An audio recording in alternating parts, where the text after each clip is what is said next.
Exactly. Well, hey man, you ready to dive in? You got any questions? Wherever you want to take us, I love it.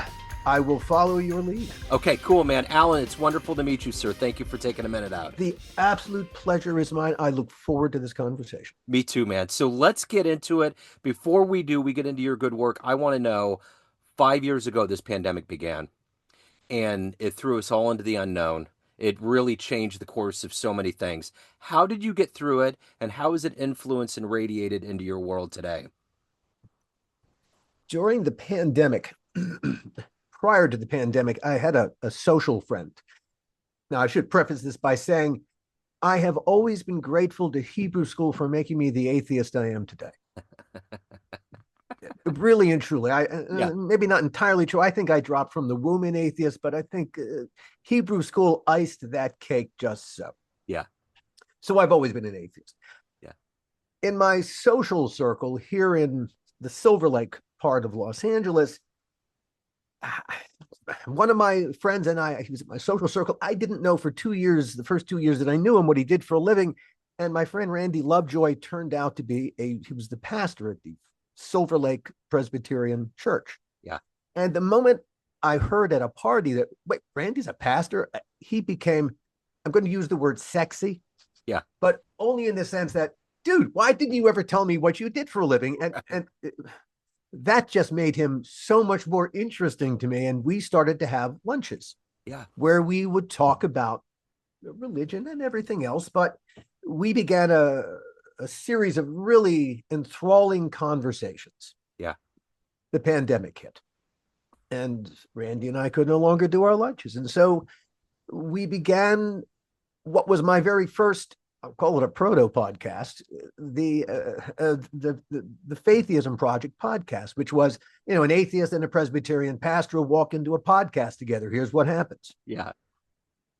And I I learned a lot doing that. I learned how to have a two-way conversation in this medium, and you got the timing and yeah, so I kind of learned the fundamentals of what this is. For various reasons, that podcast came to a natural conclusion as the pandemic ended, and Randy, he no longer worked for a particular church. He began to create a church, a virtual church of his own. Yeah. Another interesting offshoot. All right. Sure. Now, as you know, I did Tales from the Crypt, which Yeah. was an incredible creative experience. We did a couple of feature films. The first, Demon Knight, great experience. The second, Bordello of Blood, was watching the movie from the audience perspective. You'd never know. It's just a middle of the road, mediocre horror. Yeah. For me, it was a catastrophe. It was my personal Waterloo. Right. And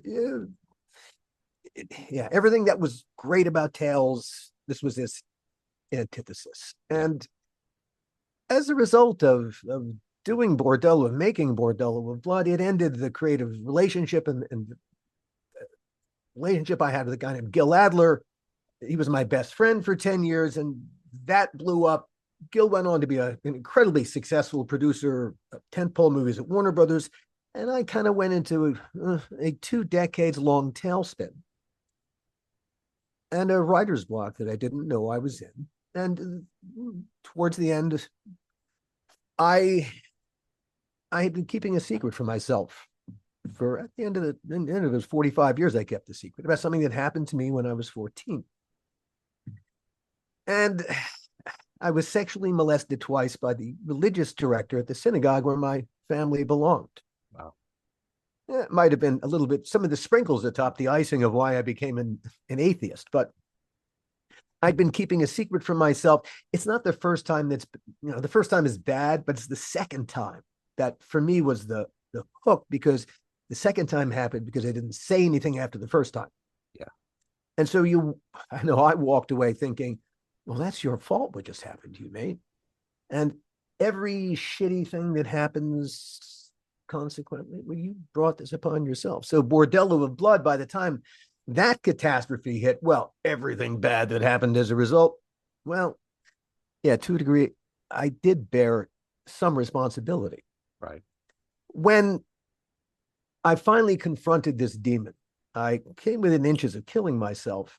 And then I got super, super lucky. I found the right medication and I have a great therapist, copious amounts of THC, and I was able to confront my demon, Yeah. this memory. Yeah. Now, I would say up until then, I was a pretty damn good writer. Yeah. But if you can't tell your own story to yourself, you really probably can't tell anybody else's story either. And suddenly being able to tell my own story to myself, I could tell other people's stories. And ultimately, I think I transitioned, as it were, from being a really good writer into being a storyteller. Yeah. Now, through all this patch of time, I'd been telling all the Bordello of Blood stories as a part of my own attempt at therapy. So, a Tales from the Crypt fan group called Dads from the Crypt. They have a podcast where they review all the episodes of Tales from the Crypt and they give parenting advice. And Jason Stein, the one of the dads, reached out to me, and I thought that was so funny. I said when Jason said, "Hey, we're going to be reviewing one of the episodes you wrote. You want to sit in?" I said, "Sure." We had a wonderful time. Yeah. A few weeks later, Jason contacted me again. He said, "Hey, we're going to be reviewing Bordello of Blood. You want to sit in again?" And I said, "Jason, the making of Bordello of Blood is not one 30-minute conversation. It's a podcast unto itself." And suddenly I realized what it was that I had to do. Yeah. And in order to tell this, like I said, I having gone through a significant healing process, I needed the catharsis of telling this story. Well, because the truth, it's true what they say, the truth will set you free. Yeah. And telling the story of what happened to me when I was 14 was very, very healing in so many ways. And so, yeah, I knew that telling the story of the making of Bordello of Blood would be just as healing uh, in so many ways. But in order to tell the story, I knew I'd have to contact Gil Adler, my former best friend, former creative partner, and we hadn't talked in 25 years. The split after Bordello was horrific. But I knew I had to do this. And so I reached out to Gil, and he was reluctant because it was all very painful. And we had not talked ever about what happened between us. And it was ugly. And I said, if we're going to do this, I'm going to tell this story with balls to the wall honesty. There are only two people I'm going to take to task outside of me. And yeah, I said, Gil, you'll tell the story as you need to tell the story. I said, but when we talk about, yeah, I need this to be incredibly honest. And when we talk about our relationship, I don't want to do it beforehand. I want to do everything live on mic. We'll confront it as we confront it. Whatever we get, we get. And he said, okay. And so that's how I approached the first season of the How Not to Make a Movie podcast, which was subtitled The Making of Bordello of Blood. Yeah. And the first 5 episodes are the actual story of the making of Bordello of Blood. And it's produced. There were interviews, but I interspersed those with, storytelling sequences of my own, a little bit of reproduction here and there. But I found as I was doing it that I loved this medium for storytelling. The first season of the How Not to Make a Movie podcast, well, gosh, Entertainment Weekly called it the best film podcast of 2022. Wow. And Clark Collis, the entertainment journalist who wrote that very kind headline, what compelled him to write it was that listening to the podcast, he was impressed by the honesty of the storytelling. And he wanted to meet me and Gil to just reassure himself that this was not horseshit. Yeah. And yeah, no. The reason for telling the story and everything about it checked out. And so Clark wrote that headline. I continued the podcast after that first season. Then it's become a nuts and bolts inside baseball kind of exploration of the craft of movie making, TV making, but writing, podcasting, all the different ways one can be creative about craft and what happens when craft sometimes turns to crap. Uh, a friend from school, with whom I grew up, who I'd gotten back in touch with via social media, just in a general sort of way, he approached me with a story that he wanted to tell. He wanted to do a screenplay or a movie. The process of taking an idea from my head out into the into the world via a TV series or a feature film, years, years to write the script and get it right, years. And then, all right, now you've got it ready. You're going to take it into the marketplace. You're going to spend some more time, depending upon how the marketplace is. You're going to have, if it's a TV project, you have to write a Bible. That's 60, 70 pages of everything, the whole rest of the series that's outside. What happens after? What happens in that pilot script you wrote? And then just to induce the people in the executive suites to read, just to get them to read, you have to create a PowerPoint presentation that's basically the idea in comic book form with music, of course, to go along, just to get them to read. Yeah. And that's to get into the top of the meat grinder. Yeah. Never mind what's going to happen at the other end when the sausage comes out. Yeah. Still more years in the process. And at any particular point in this incredible process, God, there are thousands of assholes standing in the way of the idea and getting out into the world. And at any point in the process, any one of those assholes can kill the project dead just because they're an asshole. Yeah. Now, doing a podcast, to get the idea from my head out into the world, there's only one asshole standing in my way, and it's me. And so long as I'm willing to do the work, okay, I got to find the audience and help the audience find the content. But all right, I'll take that. And I just found the idea of that telling a story liberating. And so when my friend approached me with his story, once he told me what it was, I said, first of all, never mind the years it would take. This story is going to get killed. It'll be obliterated. Forget about it. Yeah. That became the podcast, my first story podcast, The Donor, a DNA Horror Story. And my friend, let's call him Hal, worked his way through medical school in the 1980s as an anonymous sperm donor. Jump forward 27 years, he joined 23andMe, curious about his health genes. It never occurred to him the ramifications of contributing his DNA to a growing DNA database. He lost his donor anonymity, and suddenly 7 total strangers found Daddy. Except 6 of them had no idea their actual biological father was Hal, a sperm donor.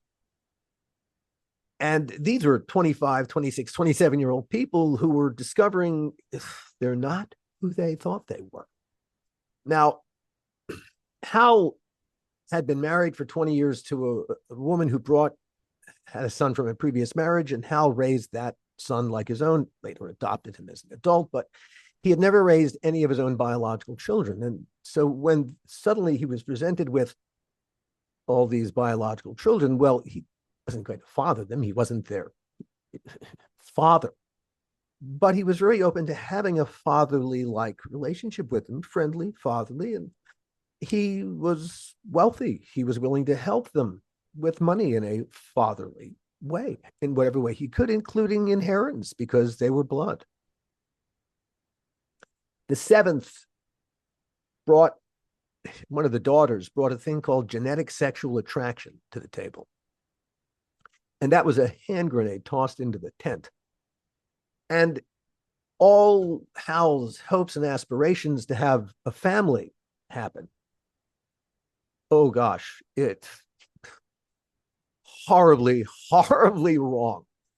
And so this first podcast, The Donor, a DNA Horror Story, the first story podcast, 7 episodes, I found myself in the middle of writing and producing it that I had become the thing I always wanted to be when I grew up, which is a podcaster.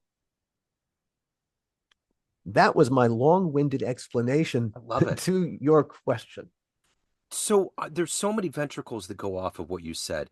Did you bury the hatchet based on the movie and the relationship? Did any of that get resolved? Did you come to a Yes. cathartic Yes, yes, crossroads? yes, yes, yes, yes, yes. The truth set everybody free. Gil and I, we're now friends again. We speak on a regular basis. We've got a couple of creative projects we're talking about together. Well, anything happen? Gil's a film and TV guy, and that business, it's so screwed up. If it happened again, it would be wonderful. Yeah, But yeah, no, no, no. And you know, my my issue, that secret I kept, it destroyed my ability to have relationships because I walked around thinking subconsciously, because I was keeping the secret.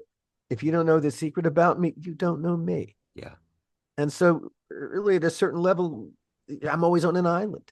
yeah, Podcasting, though I have not met, I've got now a dozen different podcasts. I've got 4 podcasts out in the world and another actually 7 coming in various stages.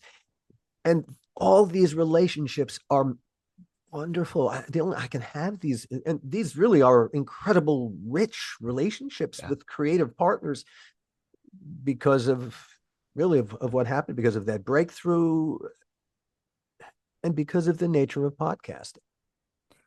So it's amazing. This is what you always wanted to do. Well, when I went to Vassar, I was a drama major Yeah, in college, and I thought I was going to be an actor. I went to one. I've been working I've been a professional writer since I was 16. yeah, It was the first time I ever made money as a writer. So I think I took writing for granted, that it was always, yeah, you can always do that. But I wanted to act. And after college, I went to one audition, a Shakespearean role. Oh my God, I was horrible. Horrible. I did not prepare. Stupid, young, arrogant. But I walked out of the audition thinking to myself, what kind of an asshole makes their living this way? I'm going to go be a writer instead, a bigger asshole at the end of the day. But I said to myself, you are not going to act ever again until someone asks you nicely. Stupid, arrogant, and young. But I did keep to that. And the couple times I've acted since then was because the director asked me nicely. I did an episode of America's Most Wanted because I knew the director and he asked me nicely to play a small part. yeah. And I appeared in an episode of Tales from the Crypt because the director, Mick Garris, asked me very nicely because he knew I was angry. Because and Mick's wonderful. Mick's such a lovely, lovely person. What a mensch. But Mick loves stunt casting. He's very outside the box when it comes to casting. And he directed the episode Whirlpool, which is about the comic book world, takes place, written for the 50s. And I wrote that. I wrote it within the whole script within 24 hours, start to finish. I don't think I tweaked it a little bit here and there. And it was comic book world. So it was written for male characters. This was 30 some odd years ago. We didn't have to write as inclusively. We didn't feel, this wasn't part of it. So realistically, yeah, it was written for two males. That's how I wrote it. But Mick cast 2 people, Rita Rudner and Richard Lewis, as the 2 main characters. All right, I could tolerate one of the 2 characters being a female, the comic book editor, but the comic book writer being female, it stuck in my craw, and that's how he cast Rita. Well, she would be an anomaly in that time period, Yeah. and nobody in the script ever talks about it. And so, in my mind, it just violated some of the principles, I don't know, of the franchise world that existed in my head. It wasn't playing by the rules that we had created. If you're going to do something like that, you got to explain it Yeah. somehow. Yeah. But we never did. It wasn't written that way, and there was no way to explain it in the script. It would have just wrecked. Now we're explaining the casting. No, no, the tail Yeah. is wagging the dog. Stop, stop, stop. So Gil and Mick had talked about it, and Gil loved the idea and just said, "Go, Mick, go." And so when Gil told me we got Rita Rudner, the look on my face was like, what are you talking about? And so everyone knew that I was unhappy. And Mick said, "Hey, why don't you play the part of Iggy?" And it was an olive branch. Yeah. And hey, the actor in me said, "Go for it, dude. Just hey, take the olive branch and run." Yeah. And so yeah, that's the other time I acted. Podcasting is performance, Yeah. and yes, I my goal is always to be as completely honest as I possibly can be. But the version of me that's here on mic, this is true about every single one of us that sits down and podcasts. This is not us, it's a version of us. Sure. And this is just the nature of the beast. But where that's concerned, having cast a lot of actors, I can tell you this: I never ever cast an actor wanting them to act.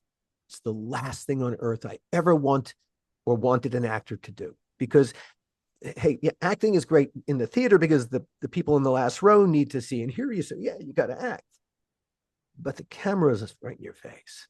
Yeah. And it sees everything, and it will see your acting, the artifice to project what you're feeling. The camera demands that you just feel, that you just be. So I always cast actors to be as honestly as they possibly can, emotionally honest as they possibly can be. We're going to give them a different name. We're going to put some words in their mouth, but really they need to be able to call up like that. Emotional honesty. So the microphone works exactly the same way. It'll hear the artifice. The audience will hear it, and the audience is really sophisticated. Yeah. The audience, an audience is very technologically savvy. Yeah, it's like reading body language. It's all exactly, yeah, it's all in the same territory. So as a medium to tell incredibly honest, no, and to tell stories with incredible honesty, I I find that incredibly attractive Yeah. as a storyteller. Yeah.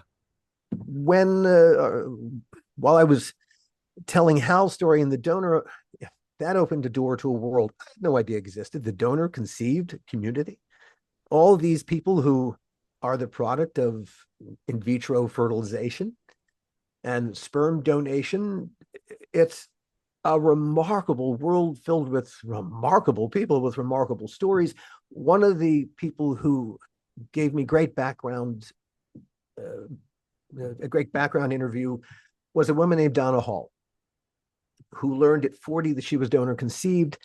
And Donna's story outside of that shocking event in her life was what? Yeah. And I said, Donna, you're a podcast unto yourself. And she said, I know, I'm trying to make one, but a great story needs to be told the right way Mm. to really become a great story. And that's what Donna had been struggling with. She didn't have the perspective to tell her story. And that telling Donna's story became the next story podcast. It's a true story told in 8 episodes. The Hall Closet is Donna's story about growing up in a true crime family outside of Philadelphia in the 80s, 90s. The Halls weren't the Corleones from the Godfather movies, but they made national headlines just the same. Donna's mother, Phyllis, maybe the worst mom ever. She, uh, Phyllis, Donna's mom, spent 6 months in prison on child endangerment charges. Donna's stepfather, John Hall, truly a master criminal, he was the Philadelphia Police Department's favorite snitch. He put more than 25 people behind bars on bullshit confessions he concocted to mitigate his own considerable legal jeopardy. Among the people that he put behind bars was his own stepson, Herb, who spent 18 months in prison awaiting a murder trial. He did not commit that murder. Uh, John Hall put another man named Walter Ogrod on death row in Pennsylvania for 24 years on a murder. that Walter absolutely did not commit. And Donna tells the story of what it was like growing up inside this family where pretty much every single day, one or more of the adults committed one kind of crime or another. The thing that's remarkable about Donna's story, aside from the fact that it's a remarkable story, is the way she tells it. She's not an ounce of self-pity. She's very funny. She, I guess what it is, her story, it's not just true crime like you've never heard it. It's it's a journey towards safety and empowerment. And that is the hall closet, an amazing story. As I was working with Donna on that, yeah, I knew I was, I had found my medium. I have a taste for strange stories. Yeah. Yeah. As my bio will attest, podcasting opened the world to telling true stories that fit that, and a wonderful way to tell them and put them out into the audience. And again, it's the relationship, our relationship with the audience is peer to peer. It's really, it's reach out and touch each other. Yeah. That plus all the different stories that suddenly began to present themselves. It's an embarrassment of riches. And so amongst the other podcasts that are coming, there's another one that I just started releasing about Chinese medicine. And I'm doing with a Chinese medicine physician named Dr. Andrea Thorpe. It's called Sage Wellness Within Podcast. And she brings this rather complex concept of Chinese medicine and makes it so relatable. Yeah. We've managed to turn it into, in essence, a story, her story. And how would I have ever gotten involved in a project doing that? I would never have done a TV show about that. Yeah. ever. But podcasting makes this possible. I'm working with 3 different journalists on 3 different journalistic podcasts because after the last election, American journalism went into a steep decline, and a lot of journalists suddenly found themselves on the outside looking in, hey, they still wanted to be journalists, but corporate media is problematic. And so they've been looking for a place to tell stories and have their voices still matter. And podcasting is the perfect place. Absolutely. Because there's no corporate overlord. Mm-hmm. Hey, yeah, you're going to, we'll have to find the audience for these stories, but the audience is there. Yeah. And once we connect journalists to audience, I think they will go on to have a podcast based career where, hey, those old days of making money that can buy a big house, that's probably gone for everybody. Yeah. Gone for everybody. So yeah, this is a hard scrabble. You got to earn it yourself kind of a world, but if it's all about the content. If you've got great content, tell your story. And absolutely, the audience will find it.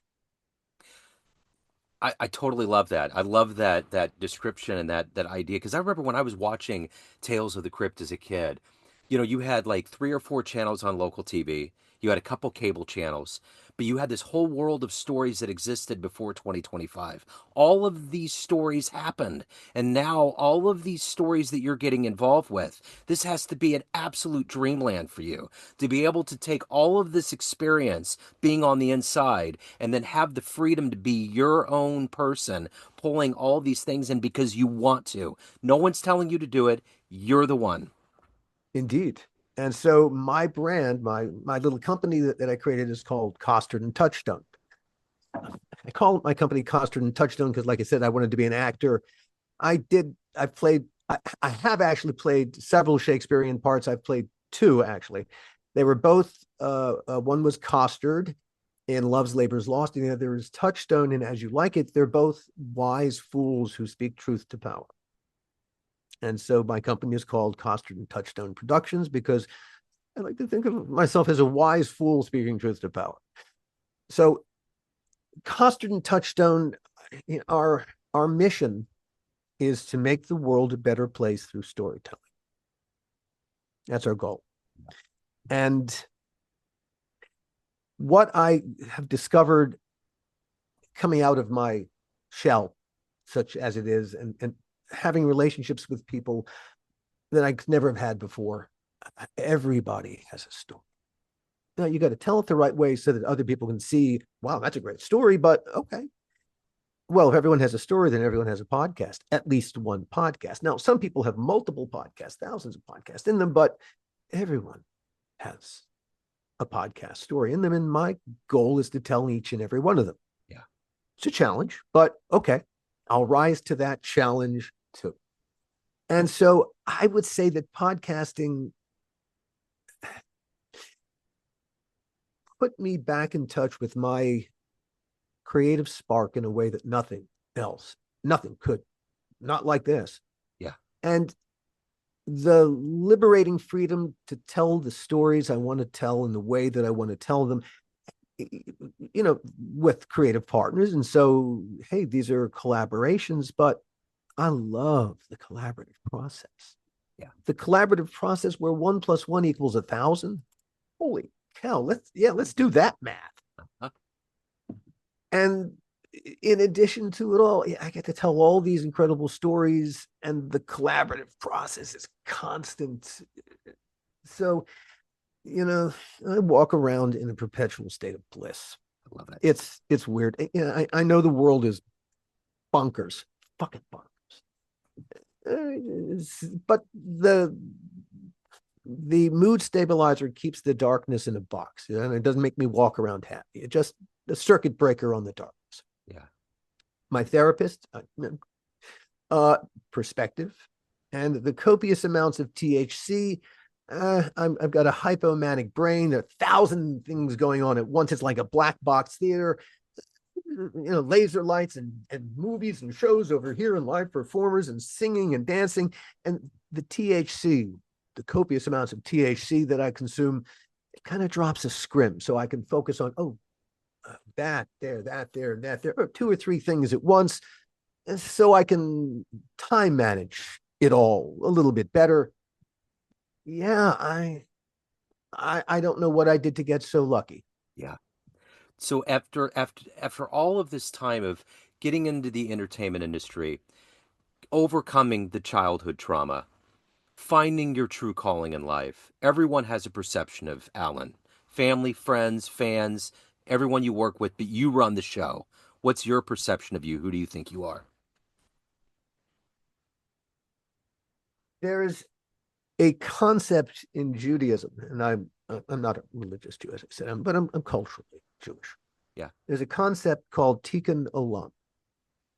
That is the basis actually for do unto others.